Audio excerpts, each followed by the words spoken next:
दोस्तों, 45 trillion dollar. क्या आप इस रकम का अंदाज़ा लगा सकते हैं?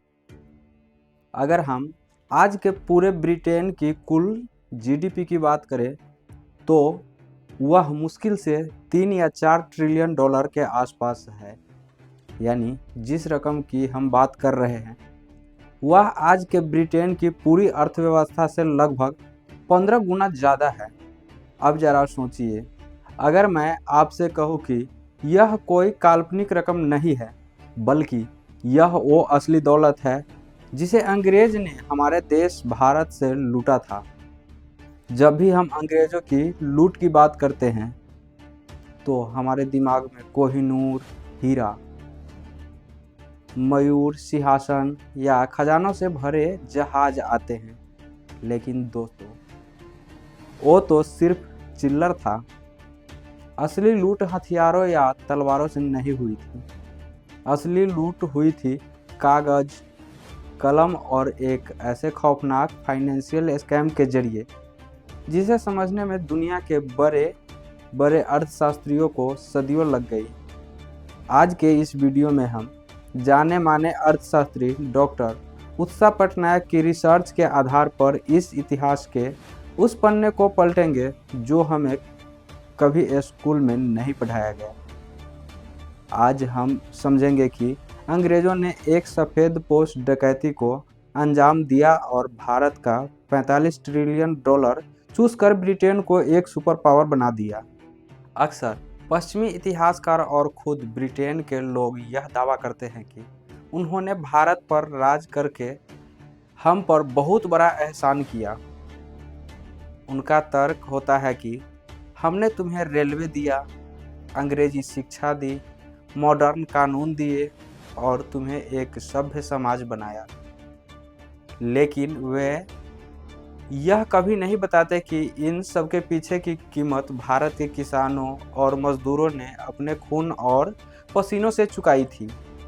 जाने माने भारतीय अर्थशास्त्री और प्रोफेसर डॉक्टर उत्सा पटनायक ने अपनी सालों की रिसर्च और अंग्रेज़ों की ही टैक्स और व्यापार के दस्तावेजों का गहराई से अध्ययन किया।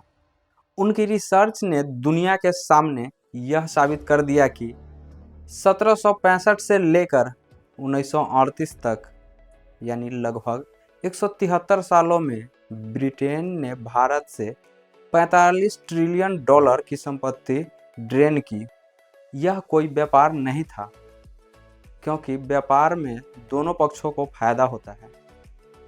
यह एक तरफा लूट थी जिसने भारत को दुनिया के सबसे अमीर देश से एक भूखमरी वाले देश में बदल दिया था। लेकिन उन्होंने इतने बड़े पैमाने पर यह किया कैसे?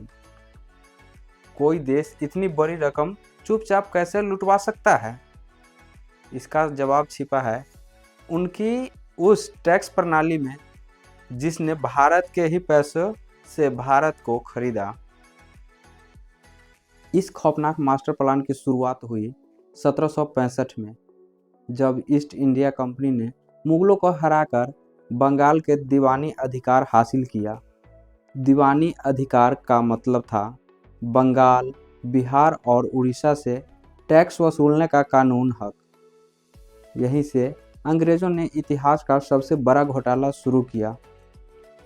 अंग्रेज़ों के आने से पहले जब विदेशी व्यापार भारत आते थे तो वे हमसे सूती कपड़ा, रेशम और मसाले खरीदते थे और बदले में हमें सोना और चांदी देते थे।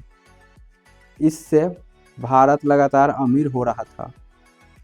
लेकिन दीवानी अधिकार मिलने के बाद अंग्रेज़ों ने सोना चांदी देना बंद कर दिया।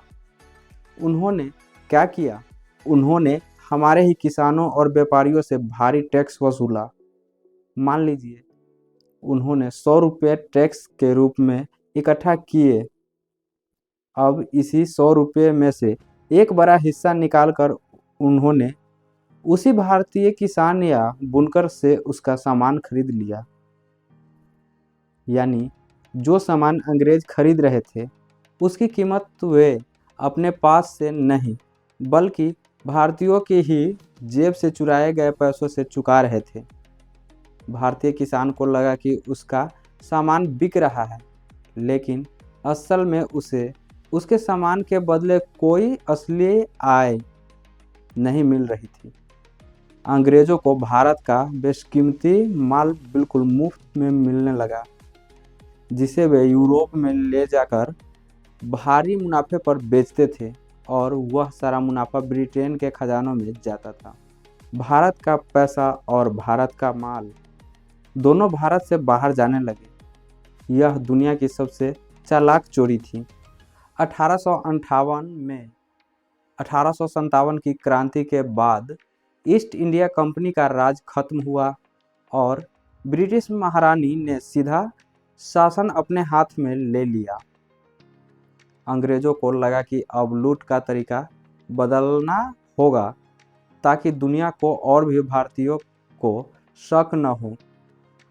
तब उन्होंने एक बहुत ही जटिल और शातिर वित्तीय प्रणाली फाइनेंशियल सिस्टम बनाई, जिसे काउंसिल बिल कहा गया। इसे बहुत आसान भाषा में समझिए।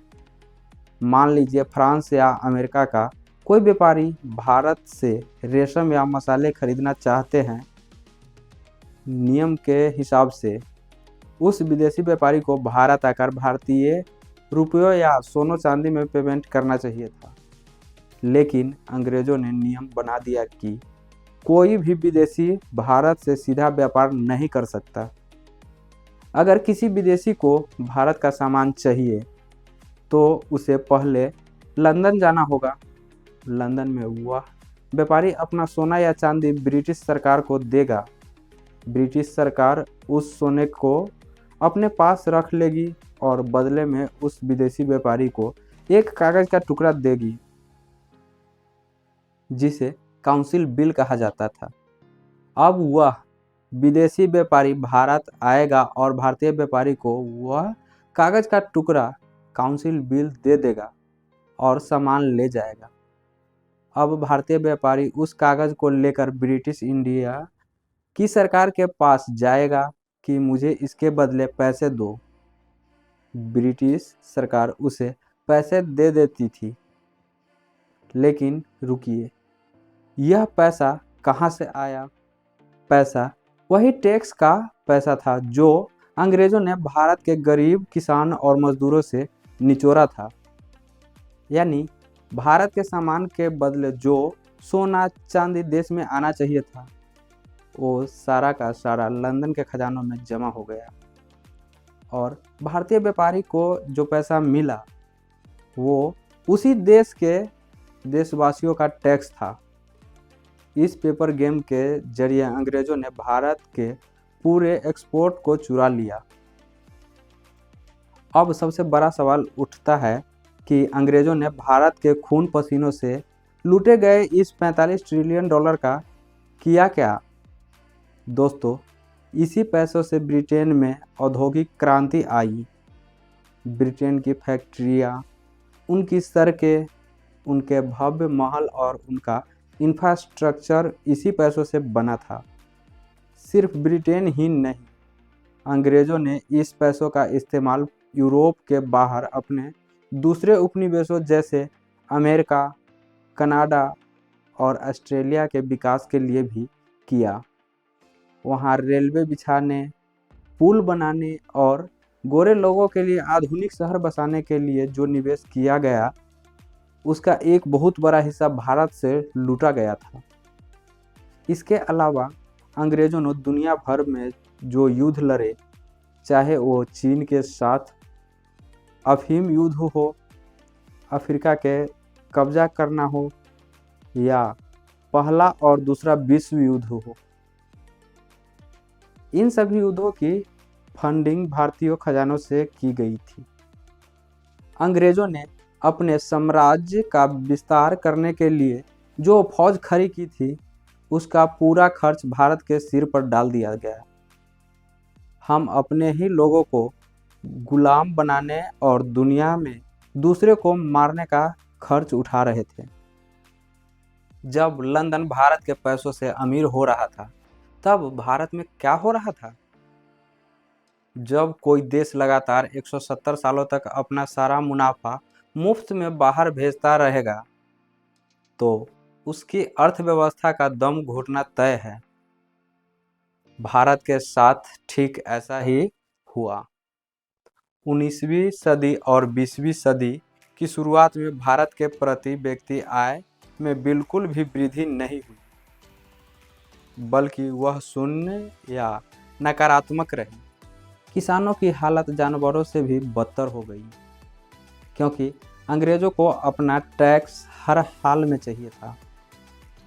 उन्होंने किसानों को मजबूर किया कि वे खाने का अनाज उगाने के बजाय क्रॉस जैसे नील, अफीम और कपास उगाए, जिन्हें एक्सपोर्ट किया जा सके। इसका नतीजा यह हुआ कि भारत में भयंकर अकाल पड़ने लगे। 1770 के बंगाल के अकाल से लेकर 1943 के बंगाल के अकाल तक करोड़ों भारतीय भूख से तड़प तड़प कर मर गए। लोग अपने बच्चों को बेचने पर मजबूर हो गए, और यह सब इसलिए नहीं हुआ क्योंकि बारिश नहीं हुई थी, बल्कि इसलिए हुआ क्योंकि अंग्रेजों ने अनाज के गोदाम भरकर ब्रिटेन भेज दिए थे। भारत के लोगों को मरने के लिए छोड़ दिया था। विंस्टन चर्चिल जैसे नेताओं ने भारत के इस दर्द का मजाक तक उड़ाया था। तो दोस्तों, जब आज हम ब्रिटेन की शानदार सड़कों, म्यूजियम्स और उसकी चकाचौंध को देखते हैं, तो हमें यह कभी नहीं भूलना चाहिए कि उस चकाचौंध की नींव में भारत के किसानों और मजदूरों की हड्डियां दबी है। डॉक्टर उत्सा पटनायक की यह रिसर्च सिर्फ एक आंकड़ा नहीं है, यह हमारे पूर्वजों के उस दर्द का दस्तावेज है जिसे कभी पश्चिमी के इतिहासकारों ने स्वीकार नहीं किया। हम आज यह सब इसलिए नहीं जान रहे हैं कि हम ब्रिटेन को वो 45 ट्रिलियन डॉलर वापस मांग सके। हम जानते हैं कि वह पैसा अब वापस नहीं आ सकता, लेकिन इतिहास का यह सच जानना इसलिए जरूरी है ताकि कोई भी देश हम पर झूठा एहसास न जता सके कि उन्होंने हमें सभ्य बनाया है। हकीकत यह है कि हमारी बर्बादी की कीमत पर ही उसका विकास हुआ है। हमें यह सच अपनी आने वाली पीढ़ियों को बताना होगा ताकि वे अपने देश के इतिहास पर गर्व कर सके और यह समझ सके कि भारत यूं ही सोने की चिड़िया नहीं थी।